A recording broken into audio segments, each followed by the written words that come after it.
మీ ప్రభుత్వం ఫేస్ చేస్తుంది. అంటే నేను అనేది మహిళల దాంట్లో నువ్వు పాత కేసులు ఇప్పుడు క్రైమ్ చూడు, మేము నియంత్రించింది చూడు, గతంలో జరిగిన బ్రూటల్ రేప్స్ కానీ టీఆర్ఎస్ లీడర్లే ఇన్వాల్వ్ అయ్యి మహిళల మీద చేసిన దాడులు కానీ అన్నీ లెక్క తీసుకో. ఎస్, నువ్వు అన్నది బండి సంజయ్ గారి వివాదం జరుగుతుంది. మొట్టమొదట 8th రోజు 8వ తారీఖు రోజు రాత్రి 7:30 గంటల 8 గంటల ప్రాంతంలో వాళ్ళ మదర్ పేట్ బషీరాబాద్ పోలీస్ స్టేషన్కి వచ్చి ఒక ఫిర్యాదు చేసింది, మా అమ్మాయి మీద లైంగిక దాడి జరిగింది, మీరు ఫిర్యాదు చేయండి అని. వితిన్ ఏ అవర్ మేము ఫోక్సో కేసులు కట్టి తల్లి ఇచ్చిన స్టేట్మెంట్ మీద రికార్డ్ చేసినాం. ఒక కంప్లైంట్ వచ్చినాక 24 గంటల లోపల ఆ అమ్మాయి బాధితురాలు స్టేట్మెంట్ తీసుకోవాలి. ఇక్కడ ఆ అమ్మాయి మైనర్ అనేది ఎవరు ప్రూవ్ చేయాలా? ఇమ్మీడియట్గా అమ్మాయితోనే వెళ్ళి స్టేట్మెంట్ తీసుకొని సెక్షన్స్ ఆల్టర్స్ చేసినాం. 10th రోజు ప్రధానమంత్రి ఇక్కడికి వచ్చింది. మేము ఎక్కడికి వెళ్ళాలి? ప్రధానమంత్రికి 9-10 తారీఖు 10,000 మంది పోలీసులతో రక్షణ కల్పించాల్సి వచ్చింది. ప్రధానమంత్రి గారు ఒక్క ప్రోగ్రామ్ అటెండ్ కావాలి, 6 ప్రోగ్రాంలు అటెండ్ అయ్యారు. హైటెక్ సిటీ కావచ్చు, సింధు హాస్పిటల్ కావచ్చు, పవన్ కళ్యాణ్ కావచ్చు, చంద్రబాబు నాయుడు గారు కావచ్చు, బేగంపేట కావచ్చు, పరేడ్ గ్రౌండ్లో పబ్లిక్ మీటింగ్. వేలాది మంది కార్యకర్తలు వచ్చినప్పుడు సిస్టమ్ మొత్తము 4 days కంటిన్యూస్గా 10,000 పోలీసు ఈ మొత్తం కమిషనరేట్లలో అందరూ అక్కడనే డిప్లాయ్ చేయాల్సి వచ్చింది. Prime minister security. చిన్న మిస్టేక్ జరిగితే ఏం జరుగుతుందో నీకు తెలియదు ఏముంది. అందులో హైదరాబాద్ హై సెన్సిటివ్ సిటీ. రకరకాల దేశంలో ఏ మూలన ఐఎస్ఐ దాడులు జరిగితే కూడా దాని మూలాలు అప్పుడప్పుడు హైదరాబాద్లో వెళ్తూ ఉంటాయి. సో ప్రధానమంత్రి పర్యటనను చాలా సీరియస్గా తీసుకొని 10th రోజు 11th పొద్దున్నే ఇమ్మీడియట్గా సెక్షన్స్ ఆల్టర్స్ వేసి ఇమ్మీడియట్గా వాళ్ళ ఇంటికి వెళ్ళి నోటీస్ ఇచ్చినాం. ఇప్పుడు దాంట్లో అమ్మాయి డేట్ ఆఫ్ బర్త్ ఇష్యూస్ మీద 2 రకాల ఆరోపణలు ఉన్నాయి. 2 రకాల ఆరోపణలు ఉన్నప్పుడు ఇప్పుడు బండి సంజయ్ వాళ్ళ కొడుకు కూడా పోయి పోలీస్ స్టేషన్లో అంతకంటే ముందే కంప్లైంట్ ఇచ్చిన. వాళ్ళు కంప్లైంట్ ఇచ్చిన తర్వాత 2 గంటల తర్వాత వీళ్ళు వచ్చి కంప్లైంట్ ఇచ్చారు. ఇప్పుడు అతను ఇచ్చిన కంప్లైంట్ కరీంనగర్లో ఇచ్చిండు, వీళ్ళు ఇచ్చిన కంప్లైంట్ సైబరాబాద్లో ఇచ్చిండు. కంప్లైంట్స్ను బేరీజ్ వేసుకోవడమే కాకుండా ఇప్పుడు అందులో ఉన్న ఆరోపణలని ఆ అమ్మాయి స్టేట్మెంట్ తీసుకోకుండా ఫోక్సో కేసులో పర్టికులర్గా మైనర్ గర్ల్ విషయంలో అమ్మాయి స్టేట్మెంట్ తీసుకోకుండా ముందుకు వెళ్ళడానికి లేదు. ఇమ్మీడియట్గా అమ్మాయి స్టేట్మెంట్ తీసుకొని సెక్షన్స్ ఆల్టర్స్ వేసి ఇమ్మీడియట్గా నోటీస్ ఇస్తే అతను అబ్స్కాండ్లో ఉన్నాడు. సో ఈరోజు మేము చేస్తున్న దాంట్లో చట్టబద్ధంగా ఒకవేళ అడావిడికి వెళ్ళి మేము ఇంటి మీద పడి 1,000 మంది పోలీసులను పంపిస్తే మీరేమంటారు? రాజకీయ వివక్ష. ప్రధానమంత్రి సభ విజయవంతమైనందుకు రేవంత్ రెడ్డి గారు భారతీయ జనతా పార్టీకి భయపడిపోయి బండి సంజయ్ మీద పోలీసులతో దాడులు చేయించడానికి మళ్ళీ మీరే మాట్లాడేటోళ్ళు. సో ఇప్పుడు ఎవరికి మా ప్రభుత్వంలో నేను మీకు చెప్తున్నా, అది సినిమా స్టార్లు అయినా సరే, ప్రజాప్రతినిధులైనా సరే, వాళ్ళ పిల్లలైనా సరే, ఎవ్వరికి మినహాయింపు లేదు. మీరు నన్ను చూసిండ్రు సినిమా తారల విషయంలో ఎట్లా వ్యవహరించినా, ప్రజాప్రతినిధులు డ్రగ్స్లలో దొరికితే ఏ రాష్ట్రంలోనైనా ఏ పార్టీలైనా నేను ఏ విధంగా తీసుకొచ్చినా ఇందులో కూడా ఎలాంటిది లేదు. ఇది మైనర్ గర్ల్ ఇష్యూ. మేము గట్టిగా చెప్పడానికి లేదు, ఎట్లా పడితే అట్లా వ్యవహరించడానికి లేదు. ఆ బాధిత కుటుంబానికి రాష్ట్ర ముఖ్యమంత్రిగా నేను న్యాయం చేస్తానని ఒక హామీ ఈ వేదిక నుంచి ఇవ్వగలుగుతారా సార్? నేను అనేది ఎవరైతే నేరస్తులు ఉందో 100% శిక్షించే బాధ్యత నాది. హోంశాఖనే కాదు, నేను ముఖ్యమంత్రిని. నేను పక్కడ్బందీగా ప్రణాళిక చేస్తున్నా. నేను ఒకవేళ సహాయం చేయాలనుకుంటే ఫోక్సో కేసే పెట్టాను కదా నర్సింగ్. ఫోక్సో కేసు పెట్టిన కంప్లైంట్ వచ్చిన గంటలో ఫోక్సో కేసు పెట్టిన అంటే వాట్ ఈజ్ మై కమిట్మెంట్?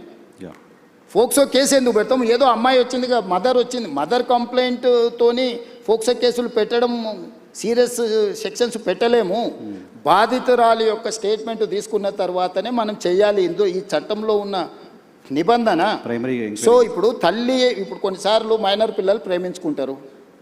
వాళ్ళ ప్రేమ విషయం తల్లిదండ్రులకు నచ్చకపోతే తల్లిదండ్రులు కొన్నిసార్లు కోపానికి వస్తారు, కొన్నిసార్లు డిఫరెంట్గా వాటి మీద ఒత్తిడి తీసుకొస్తుంటారు. ప్రభుత్వం అనేది అసర్టైన్ చేసుకోవాలి కదా. దట్టు ఒక ప్రధానమంత్రి వచ్చే ముందలా వచ్చిన 2 ఫిర్యాదులు, అక్కడనేమో హానీ ట్రాప్ అని బండి సంజయ్ కుటుంబం కేసు పెట్టింది, ఇక్కడేమో మైనర్ అమ్మాయి మీద లైంగిక దాడి జరిగిందని వీళ్ళు కేసు పెట్టారు. రెండింటిని పరిశీలించడానికి పోలీసులు కనీసం 24 గంటలని పడితే వాళ్ళు ఇచ్చింది రాత్రిపూట. ఒక ఆయన 8వ తారీఖు 5 గంటలకు ఇస్తే ఇంకొకరు 8వ తారీఖు 9 గంటలకు ఇచ్చారు.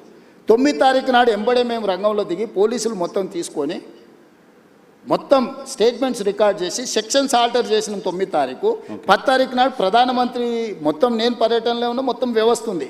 11 పొద్దున్నే నేను సమీక్ష చేసి ఒక ఉమెన్ IPS ఆఫీసర్ని అపాయింట్ చేసి కంప్లీట్గా డీటెయిల్ చేసి సెక్షన్స్ ఆల్టర్ చేసి బండి సంజయ్ ఇంటికే కాదు, బండి సంజయ్ బావమరిది ఇంటికి ఢిల్లీలో కూడా అందరినీ 5 పోలీస్ టీంలను ఈరోజు పంపించినాం.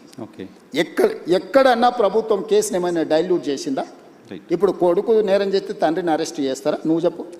ఇట్లాంటి కేసులలో ఇప్పుడు కొడుకు ఏదైనా తప్పు చేసిండు అంటే బండి సంజయ్ని అరెస్ట్ చేయాలా? ఏం కోరుకుంటుండ్రు? ఇప్పుడు బండి సంజయ్కి బీఆర్ఎస్ వాళ్ళకు పొసగలేదా, పొసిగిందా, ఎక్కడైనా తేడా వచ్చిందా? ఇవన్నీ నేను చెప్పలేను. కానీ ఆర్ఎస్ ప్రవీణ్ కుమార్ గారు వాలంటీర్ రిటైర్మెంట్ తీసుకున్న ఆఫీసర్, ఆయనే ఇన్వెస్టిగేటింగ్ ఆఫీసర్ అనుకుంటా. ఆయన ఐపీఎస్ కాదు, ఇప్పుడు is no more IPS officer. ఆయన రిటైర్ అయిపోయింది. ఓ గడీలకు వ్యతిరేకంగా కొట్లాడుతున్నాడు. ఇప్పుడు ఆ గడీల దగ్గరనే గులాంగిరి చేస్తున్నాడు. పోలీసులు బెదిరిస్తున్నారు బాధిత కుటుంబాన్ని. ఎవరికి అవసరం ఉందా? పోలీసు బెదిరిస్తే కేసు ఎందుకు కడతాము? ఇప్పుడు ఇది మినిమం లాజిక్. కంప్లైంట్ వచ్చినప్పుడే పోక్సో కేసు కట్టిన ప్రభుత్వం బెదిరించినట్ట, లేకపోతే బాధితురాలు పక్షాన నిలబడ్డట? ఇమ్మీడియట్గా అమ్మాయి స్టేట్మెంట్ను తీసుకొని ఆ స్టేట్మెంట్ ప్రకారం సెక్షన్స్ ఆల్టర్ చేస్తే మేము బాధితురాల పక్షాన్ని ఉన్నట్ట, లేకపోతే అవతల పక్షాన్ని ఉన్నట్ట? ఇప్పుడు వీళ్ళ ప్రాబ్లము కేటీఆర్ గారికి, ప్రవీణ్ కుమార్ గారికి, బండి సంజయ్కి పంచాయతీ ఉండొచ్చు. ఆ పంచాయతీ రాజకీయాలలో వాళ్ళు ఏమన్నా తెలుసుకొని ఎవరినెవరైనా తిట్టుకొని ఎవరినెవరైనా కొట్టుకొని, ఇప్పుడు ఆయన ఎవరో వాళ్ళ ఎమ్మెల్యే తిట్టిండు, వాళ్ళు వచ్చి వీళ్ళని తన్నిండ్రు. ఆయన ఏమంటుండు, వాడు తిడితే నేను దాంతో నాకు గెలిచిన చదువు ఇదే అని ఆయన అంటుండు. నేనేమంటున్నా, ఎవరు ఫిర్యాదు చేసినా కూడా దానికి క్షుణ్ణంగా పరిశీలించి కేసులు కచ్చి చట్ట ప్రకారం శిక్షిస్తా అంటున్నా. ఇన్ని రోజులు బీఆర్ఎస్ వాళ్ళు ఏమన్నారు, మన బీజేపీ వాళ్ళు ఏమన్నారు, రేవంత్ రెడ్డి కేటీఆర్ను కేసీఆర్ను జైల్లో పెడతలేడు, వీళ్ళిద్దరు కుమ్ముక్కైనరు అన్నారు. ఇప్పుడు బీఆర్ఎస్ వాళ్ళు ఏమంటున్నారు, రేవంత్ రెడ్డి బీజేపీ వాళ్ళు కుమ్ముక్కైనరు, బండి సంజయ్ని జైల్లో పెడతలేడు.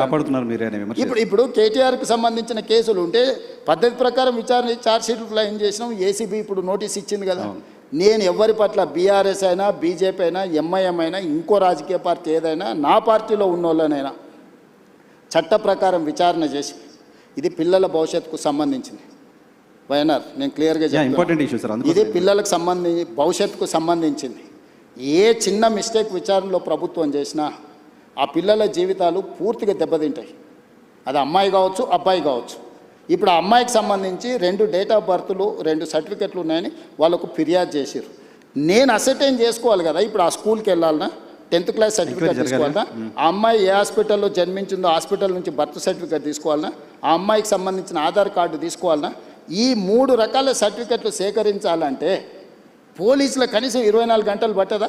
ఆ అమ్మాయి చదువుకున్న స్కూల్ ఎక్కడుందో ఫస్ట్ మేము కనుక్కోవాలన్నా, ఆ అమ్మాయి ఆధార్ కార్డు ఎక్కడుందో తీసుకోవాలన్నా, ఆ అమ్మాయి ఏ హాస్పిటల్లో జన్మించిందో వివరాలు సేకరించాలన్నా, ఇవన్నీ తీసుకోకుండా నేను ఎట్లా ఒకవేళ కేసు కట్టింది అనుకో, రేపు ఒకవేళ ఇప్పుడు వాళ్ళు చెప్తున్నాడు వాళ్ళ దగ్గర ఏదైనా ఆధారం ఉందనుకో, అమ్మాయి మేజర్ అని, నువ్వేమంటావు? బండి సంజయ్ మీద పడక వాళ్ళ పిల్లగాని మీద రేవంత్ రెడ్డి రాజకీయంగా ఎదుర్కోలేక పిల్లగాన్ని అడ్డం పెట్టుకొని రాజకీయాలు చేస్తుండు. ఇప్పుడు ఒక రోజు లేట్ కావచ్చు ఆధారాలు సేకరించడం, శిక్ష నుంచి ఎవరు తప్పించుకోలేరు. ఆలస్యం కూడా వివరాలు సేకరించడానికి ఇది ఆలస్యం అని కూడా నేను అనట్లేదు. మేము ఇమ్మీడియట్గా నోటీస్ ఇచ్చినాం, ఇంటికి గోడ కతికిచ్చినాం, పోలీస్ టీంలను పంపించినాం, ఢిల్లీకి పంపించినాం.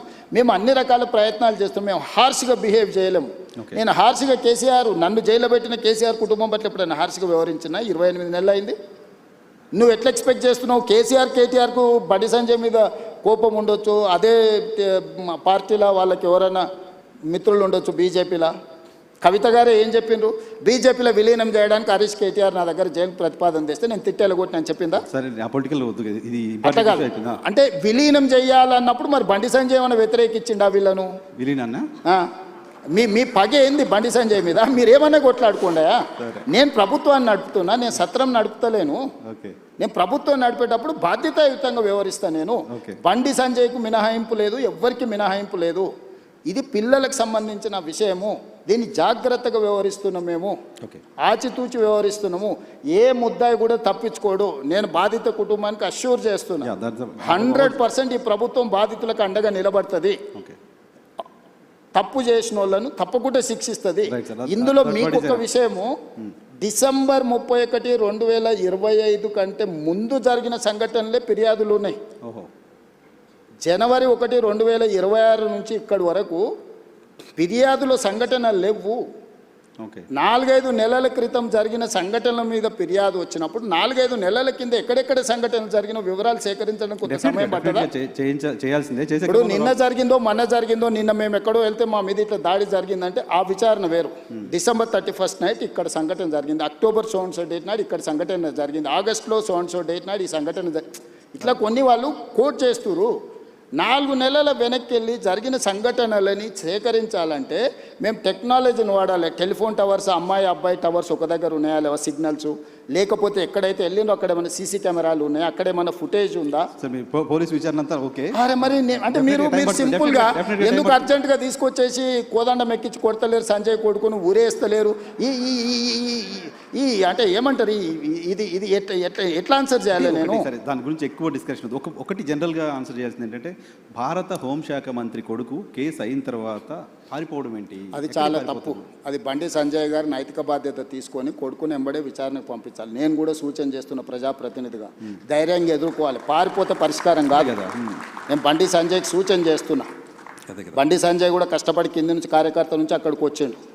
కొడుకు తప్పిదం వల్ల ఆయనకు తలవంపులు వచ్చినాయి. కానీ బాధ్యత నిలబడి, తప్పైనా ఒప్పైనా నిలబడి జవాబు చెప్పాల్సిన బాధ్యత ప్రజాప్రతినిధిగా బండి సంజయ్ మీద ఉంది. దాని నుంచి, ఆ బాధ్యత నుంచి బండి సంజయ్ తప్పించుకోలేడు.